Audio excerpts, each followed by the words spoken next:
Can you even do it?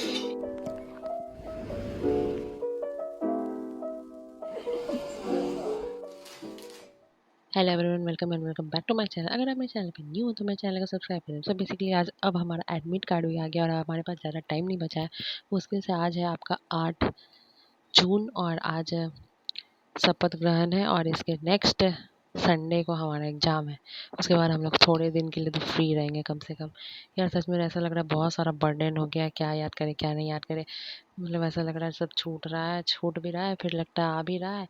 सब जैसे mix match हो गया है। मतलब एक्टिव रिकॉल एक बार और करेंगे लास्ट टाइम 1 वीक बस कभी कभी पढ़ने का भी मन नहीं करता।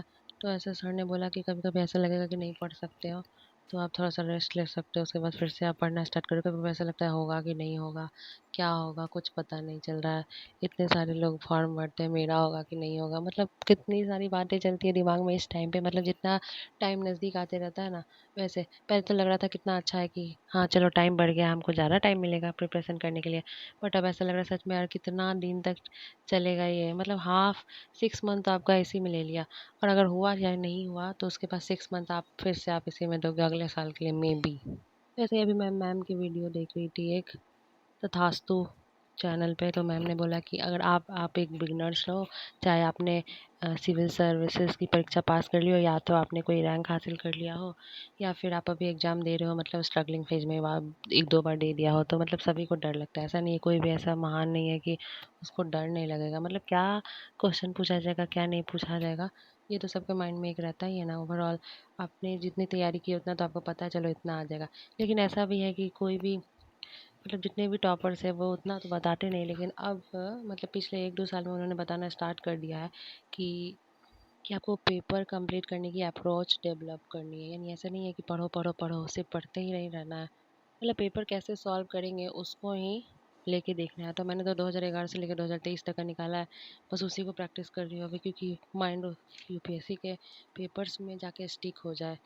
और टेस्ट सीरीज़ तो मैंने छोड़ ही दिया है, क्योंकि मेरे एक तो नंबर भी नहीं आ रहे थे टेस्ट सीरीज़ में।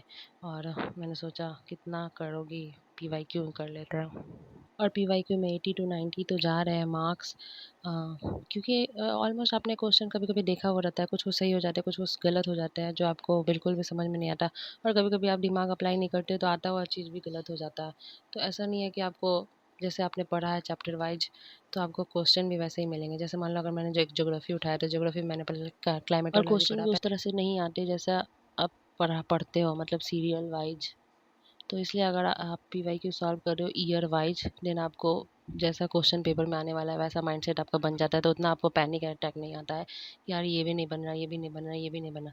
वो तो शौक जो मिलेगा वहाँ जाके पेपर में, वो तो मिलेगा ही मिलेगा। इसलिए सर ने बोला आप सबसे पहले पेपर देखते ही स्माइल करोगे, क्योंकि स्माइल करने से आपकी आधी टेंशन दूर हो जाएगी मे बी। और मैं यहाँ पे मैं अपनी बस जस्ट जेन्यून फीलिंग शेयर कर रही हूँ। ये नहीं कि मुझे आता है तो मैं आ गई आपको बताने के लिए। बस जस्ट मुझे लगा कि मुझे ये वीडियो बना लेनी चाहिए, क्योंकि अगर मान लो मैंने नेक्स्ट टाइम दिया तो मुझे क्या हो रहा था तभी मुझे याद हो जाएगा, तो मैं वीडियो देख लूँगी। और अगर आप एक बिगनर्स हो तो आपको ये लगेगा कि आप सही डायरेक्शन में हो कि नहीं, मतलब कहीं कुछ छूट ना जाए, कहीं आपसे कोई गलती ना हो जाए। तो मोस्ट ऑफ द टाइम तो यही चलता रहता है। लेकिन फिर भी कुछ जो अपने हिसाब से आप कर सकते हो, बस रिवीजन अभी कर सकते हो मुश्किल से। कोई भी, मुझे तो नहीं लगता कोई भी एक टाइम टेबल पे स्टिक रहता होगा। मतलब जैसे जैसे अकॉर्डिंग आपको चेंजेस तो करना ही पड़ता होगा।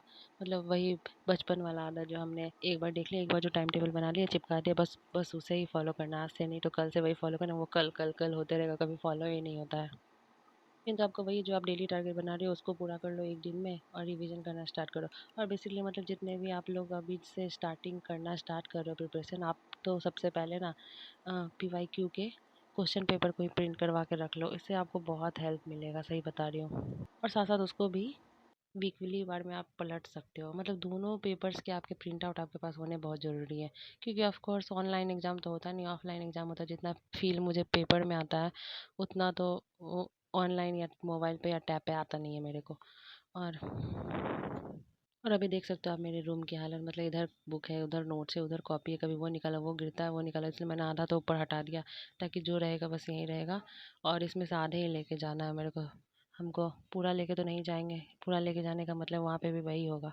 इसलिए क्योंकि यहाँ पे तो मेरा एग्ज़ाम है नहीं, तो अभी मैं सब पैकिंग करने का ही देख रही थी, इसलिए मुझे मिला टाइम तो मैंने ये वीडियो बना दिया। और आप लोग प्लीज़ मत बोलना कि इतना मैं पढ़ लेती तो ये हो जाता। ठीक है, पढ़ रही हूँ, मैं तो पढ़ रही हूँ, अपने हिसाब से पढ़ रही हूँ, जैसा मुझे हो रहा है मैं वो पढ़ रही हूँ।